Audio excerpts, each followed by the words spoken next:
Thank you and welcome to the show this morning. The topic this morning is the National Association for the Advancement of Colored People and the African American Community and empowering the African American community. And of course we have with us to talk about the NAACP and the African American community, Dr. PShinault. And Dr. PShinault will give us some information in reference to her background, education, and experience. And with Dr. PShinault is Pastor KWalker. And all of us, I think, are familiar with Pastor KWalker, but I don't think that we know too much about Pastor Walker's granddaughter. And he's going to explain her to us this morning when we talk about background, education, and experience. Ms. PShinault, let's start with you by having you to give us some statements in reference to your background, education, and experiences, and take about 3 minutes. And then we'll have Pastor Walker to give us some similar kind of information, and he will also tell us why he is in control this morning of his granddaughter, Bailey. Let's start with you, Dr. PShinault. Okay, first of all, I'd like to say good afternoon, and I'm very happy to be here today. Well, I'm a native of Nashville. I was born and nurtured right here in the Music City. I attended Cameron High School, where I graduated, and from there I attended Spelman College in Atlanta, Georgia, with a major in psychology and dramatic arts. After which I attended Fisk-Meharry Joint Clinical Psychology Program. Did not complete the program, but earned 36 hours toward my clinical psychology degree. I went on to attend Illinois State University, where I earned my master's degree in education with a specialty in special education. After teaching for a number of years, I decided to go back and get another degree, which is in a doctorate degree in education administration and leadership. And so in a real sense, you've had an opportunity to live around the Nashville community for a long time and do a lot of things educationally within Nashville. Is that what we're saying? Yes, indeed. Nashville is my home, and Nashville will always be my home. I have 6 siblings here in Nashville. My mother and father also as well were born and raised in Tennessee and in Davidson County. So very much so. And in the last 5 years since I have returned to Nashville, I have been actively involved in the NAACP. Prior to that, I was the executive director of the Urban League in Illinois. But in the last 5 years, as I said, I have been an active member in the NAACP. I've been chair of the Education Committee. I have also been assistant branch secretary. Currently, I am the branch secretary of the NAACP. Very good. Pastor Walker, let's have you to give us some information. I think that our audience certainly is familiar with you, but they may not know this young lady that you have with you, and explain not only your background in education, but say something about Bailey. Okay, Dr. Haynes, well, again, thanks for allowing me to be on your show this morning. My name is Pastor Kelvin L. Walker, born and raised right here in Nashville, Tennessee. I attended the public schools here in Nashville. Pretty much everybody been around know my story, you know, that never didn't complete high school. I actually got kicked out of all the public school systems in the state, in Nashville, Davidson County.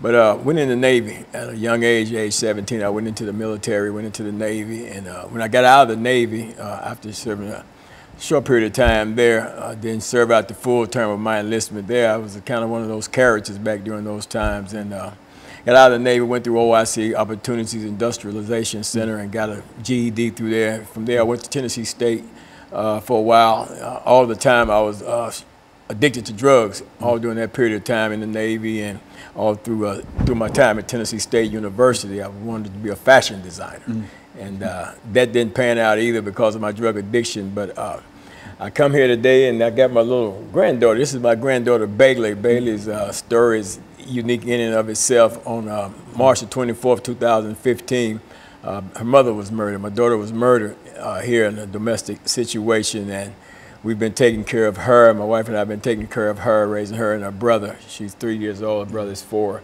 And this is my little princess right here. And she's going to grow up to be a powerful young lady. And that's what we're here today to talk about, you know, empowering the Nashville branch of the NAACP so that we can ensure that there's a voice out there for the future of our children. You know, she's important to me, and her and all of my other grandchildren, she's very important. So we got to do that, empower the NAACP so that we can have a voice for the people out here, especially for our youth. Very good. And of course, what we'll do, Pastor, is to take our first commercial break, and then we'll get back and talk about, with you and Dr. PShinault, talk about some of the aspects of the NAACP. And we'll be back with our audience following this very, very short commercial break.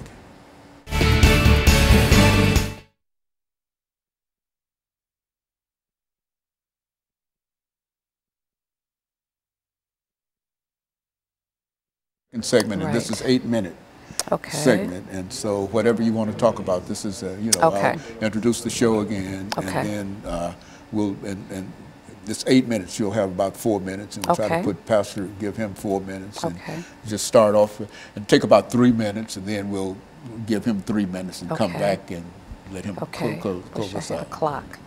Okay. No, well, you just yeah, just that's you know, fine. just okay. Yeah. Say it all. Say it all.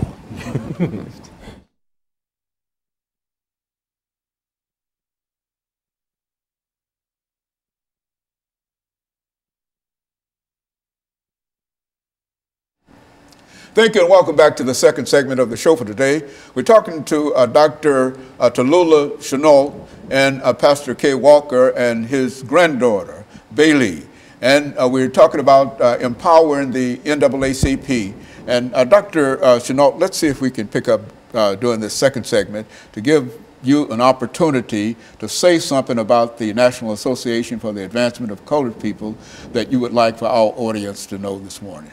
Well, after giving such a long or a trail of information regarding my education, I would like to state and really explain why I'm here. Not only to talk about the empowerment of the community, but also to talk with the community about some things that I would like to see happen at the NAACP. I'm currently running for president of the Nashville branch NAACP. Why? Because I would like to see a new image, a new focus in our branch. In terms of empowerment, one of my important platforms is voter registration. I think today, with everything that's happening in the election process, that African Americans, in order to be empowered, need to vote.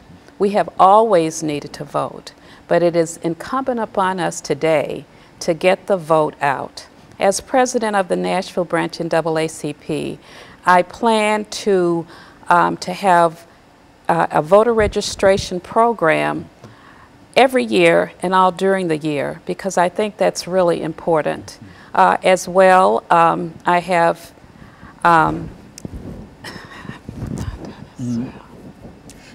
and so in a real sense, voter registration is one of the most important things that you see. Now, why would you think in terms of enlisting and getting African Americans to vote? Why is that important to you now?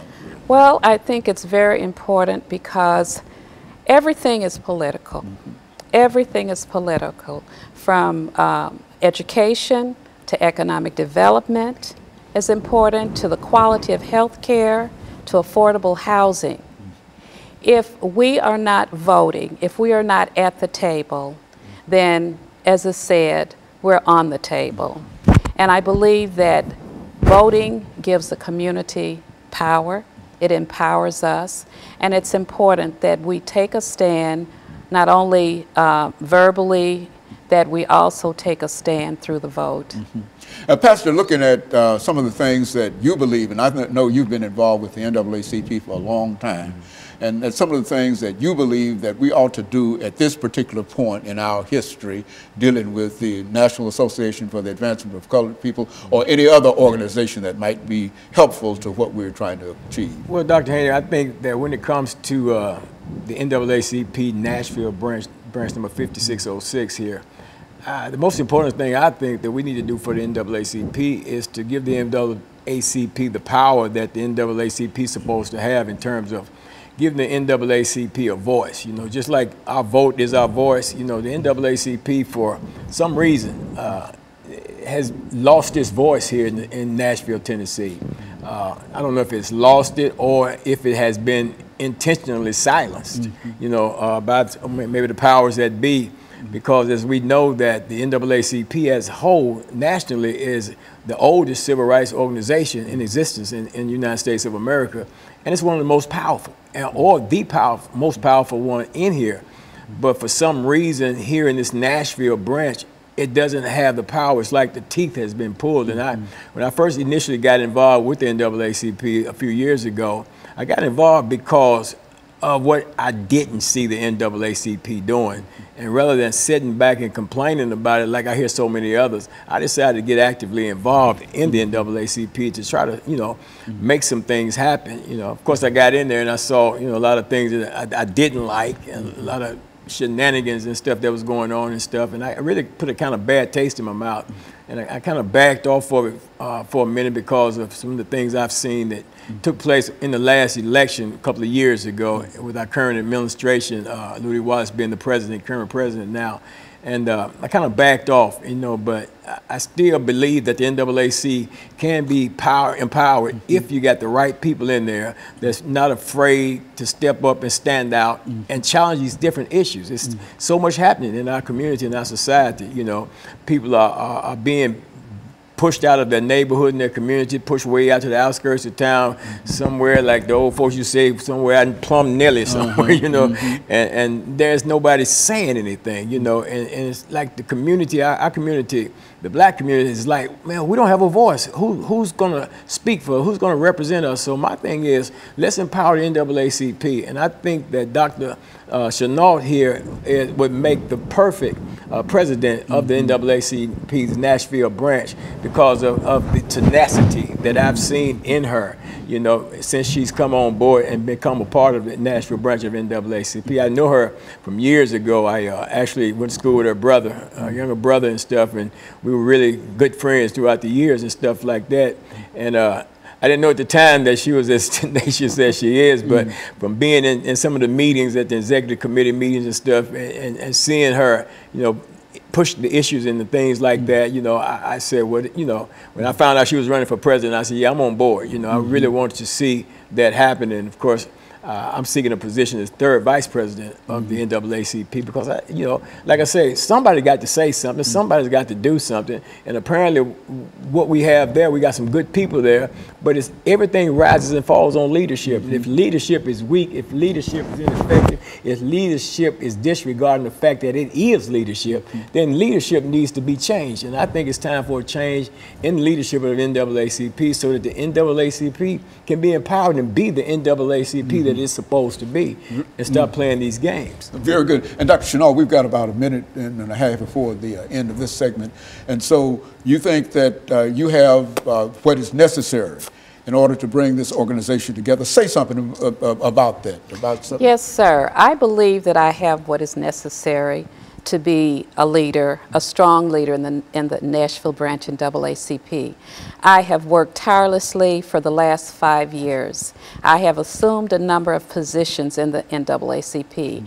I have exerted energy in trying to get issues out front so that the community as well as the establishment can understand that regardless of what the matter is, it's not about race, it's about right. And there are a number of issues that have confronted the community in the Nashville area that have not been, as Pastor had said, has not really been vented and discussed in our community. So very much so, I believe that I am a strong leader and I can lead the NAACP into a successful year. Very good. What we'll do now, Dr. PShinault, is to take this second final commercial break, and we'll be back with our audience following this very, very short commercial break.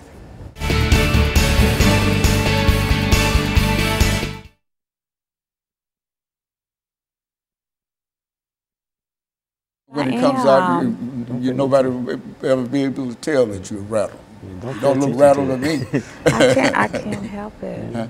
No, this might be your first experience. It is. And you have to admit that this is an unusual kind of experience and whatnot, but we're making it through, and so we've got 10 minutes. So what are we going to do? So what do you want to talk about? during the last 10 minutes? See, when we come back, we'll have 10 minutes. Right. And so what you want to talk about, what? Voting? Let's talk about the suffrage. You want to? And what you're planning on doing in reference to the suffrage and whatever you wish to talk about. And you started off, and Pastor will help, give you some information in reference to what he has to say. And then, out there, what you want to do is, as it'll all come together. Okay? And how you can take this yeah, organization to the next level. Okay. Yeah, just.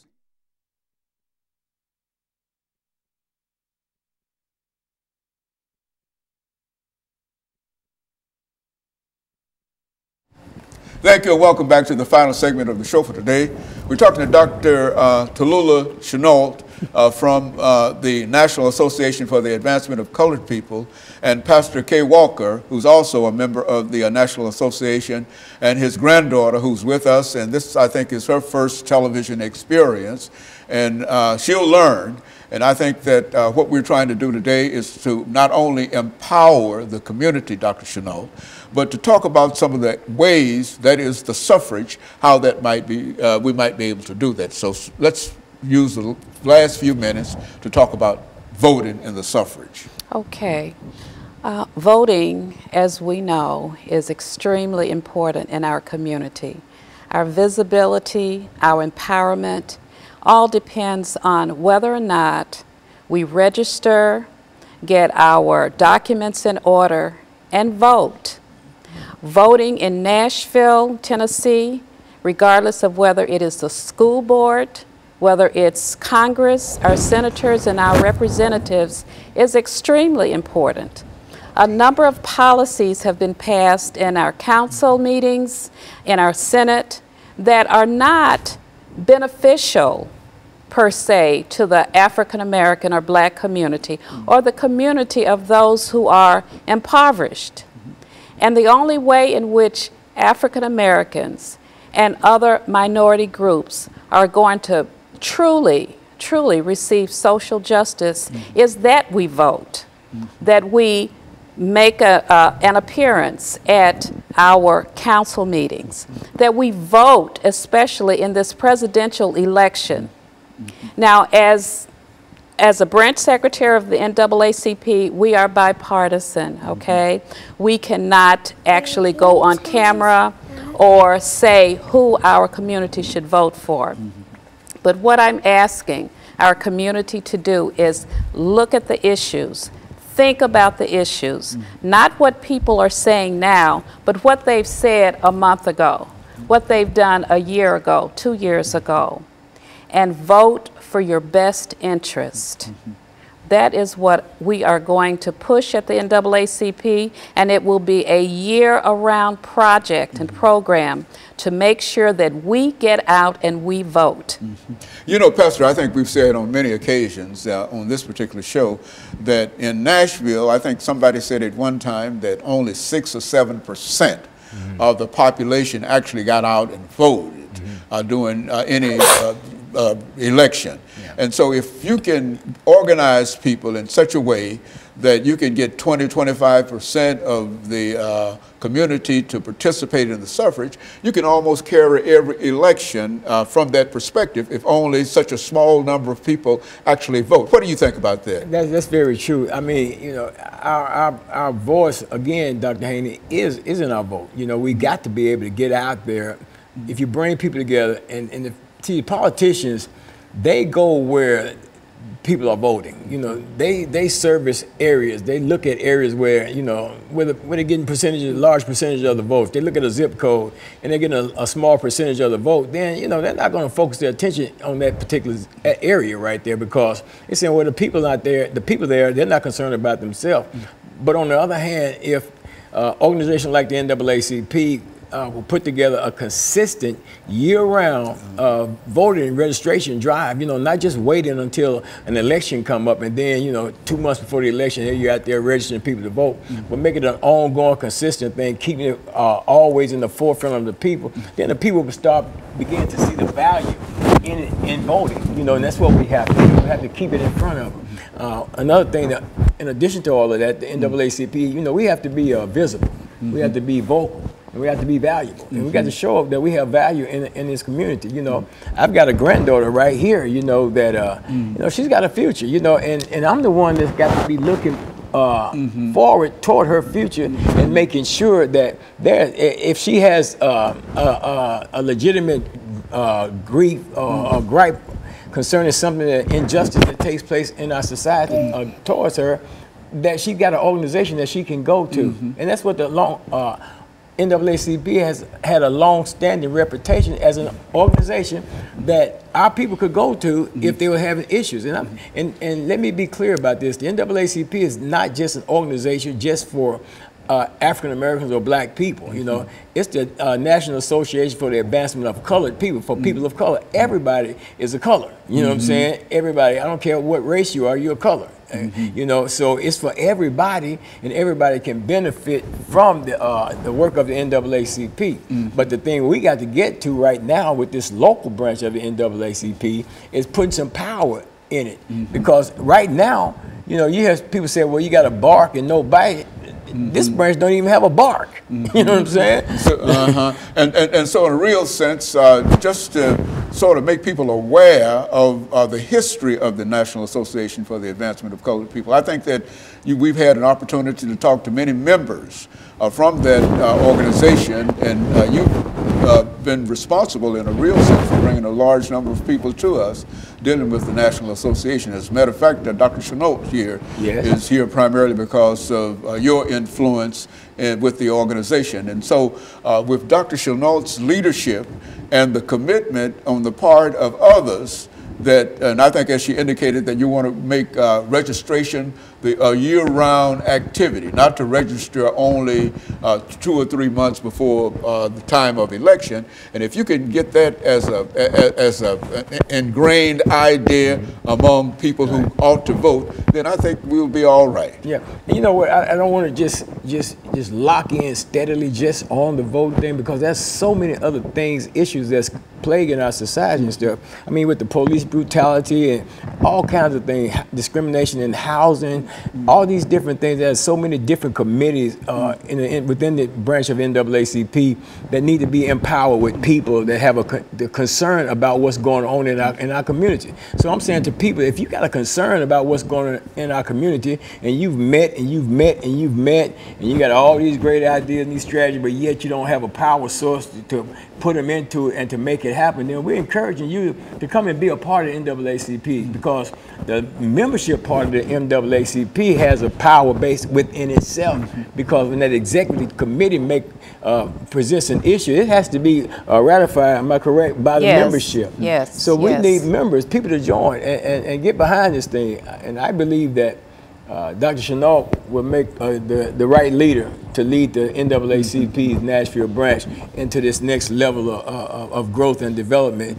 so it can be actually benefit the people that we serve in this community. And what I would like to add to that is, for those of you, our life members, our members who have decided in the past that you no longer want to be members of the NAACP, give us another chance. Give the NAACP